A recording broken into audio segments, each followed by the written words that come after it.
This is the PKF Texas Entrepreneurs Playbook. I'm Russ Capper, this week's guest host, and my guest once again is Mike Devonshire, COO of JVSA. Mike, welcome back to the Playbook. Thanks for having me. You bet. So we've been talking about joint ventures, about auditing joint ventures, about all the different categories, but what industries does JVSA, are you solely in one, or are you in all industries? We do a lot of energy work, but we can cover any industry. We see a lot of joint ventures happening in the real estate world, in the mining world, in film and entertainment. Really any situation where you have two parties who are working together, there's likely a joint venture agreement in place. But obviously our audience knows that you're from Calgary and we're in Houston. There's a lot of energy, a lot of oil and gas. Absolutely. Is that right? Absolutely. Probably 90% of our joint venture audits are in the oil and gas space, and that's just a factor of where we live. Okay, so everybody in the oil and gas space for quite some time is kind of suffering through this downturn in the pricing. Does that affect joint ventures? Does it affect JVSA? It's actually interesting. It's actually been a positive for JVSA in that most of our clients now are really cost aware. So they want to make sure that their partners are charging them properly and appropriately. So we're seeing a lot of interest in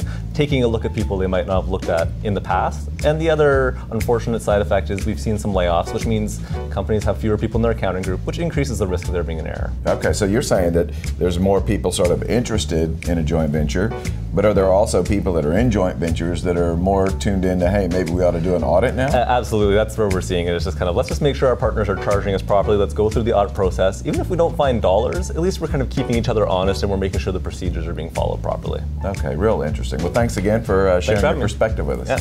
You bet. To learn more about JVSAs, visit jvsa.com. This has been another Thought Leader production brought to you by PKF Texas Entrepreneurs Playbook.